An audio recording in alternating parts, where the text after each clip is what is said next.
నాన్న చేసిన తప్పు వల్ల ఓ మనిషిగా నేను ఘోరంగా ఓడిపోయాను. ఎలాగైనా జానకి గారికి న్యాయం చేయాలి, కానీ దానికోసం నాన్నని కూడా ఎదిరించాల్సి వస్తుంది. దీన్ని నేనెలా తట్టుకోవాలి? మామయ్య చేస్తున్నాడంటే. అమ్మా గీత, మీ అత్తయ్యకి యాక్సిడెంట్ అయిందమ్మా. ఇంటి దగ్గర ఉన్న హాస్పిటల్లో చేర్పించాం. కండిషన్ క్రిటికల్ గా ఉందని డాక్టర్స్ చెప్తున్నారు. నువ్వు త్వరగా రామ్మా. ఎవరు ఫోన్? మీ నాన్న, మీ జానకి అత్తయ్యకి యాక్సిడెంట్ అయిందంట. ఏంటక్కల్లో చెప్పేది? అవును గీత, కండిషన్ క్రిటికల్ గా ఉందని చెప్పారు.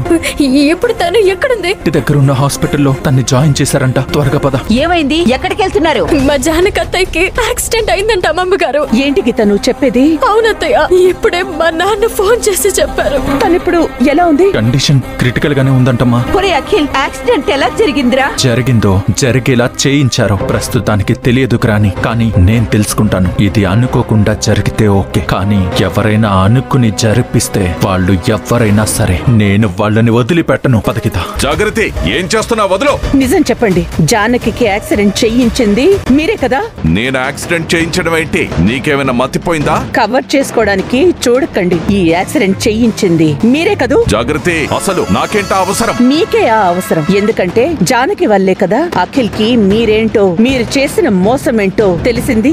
అందుకే జానకి మీద కోపంతో తననే లేకుండా చేస్తే ఇక మీకు ఏ ఇబ్బంది ఉండదు. అందుకే కదా ఇలా చేశారు. లేదు జాగ్రత్త, నేను నిజమే చెప్తున్నాను. తన మీద కోపం ఉన్న మాట నిజమే. అలా అని తనని చంపేంత చీప్ క్యారెక్టర్ నాది కాదు. ఇన్ని రోజులు జానకి ఏమీ కాలేదు. ఇప్పుడే సడన్ గా తనకి ఈ ప్రమాదం ఎలా జరిగింది? ఖచ్చితంగా ఇందులో మీ హస్తం ఉండే ఉంటుంది. కానీ మీరు అబద్ధం చెప్తున్నారు. జాగ్రత్త, నేను జానకిని చంపాలనుకుంటే ఇప్పుడు కాదు, 25 సంవత్సరాల క్రితమే చంపేసేవాణ్ణి. అయినా అలా చెయ్యలేదంటే నేనేంటో నీకు అర్థం కావడం లేదా? మరి ఎలా నన్ను అనుమానిస్తున్నావు? నేను ఈ యాక్సిడెంట్ చేయించలేదని ప్రూవ్ చేసుకుంటాను. పద.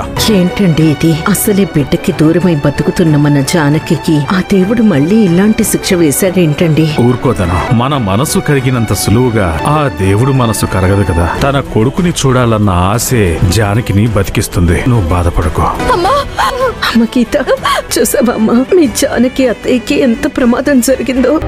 అమ్మా, అంతా నా వల్లే జరిగింది. నేనే కనుక అత్తయ్య మనసుని కష్టపెట్టకుండా తనని సంతోష పెట్టేలా చూసుంటే ఈ రోజు తనకి పరిస్థితి వచ్చిండేది కాదు. నేనే తప్పు చేశాను. ఇందులో నువ్వు చేసిన తప్పేం లేదు. చెయ్యాల్సిన వాళ్ళు ఆ తప్పెప్పుడో చేసి తప్పించుకున్నారు. దాని ఫలితంగా ఇప్పుడు మీ అత్తయ్య ఇలా నరకం అనుభవిస్తుంది. ఒకరు చేసిన తప్పుని ఇంకొకరు సరిదిద్దవచ్చు మామయ్య.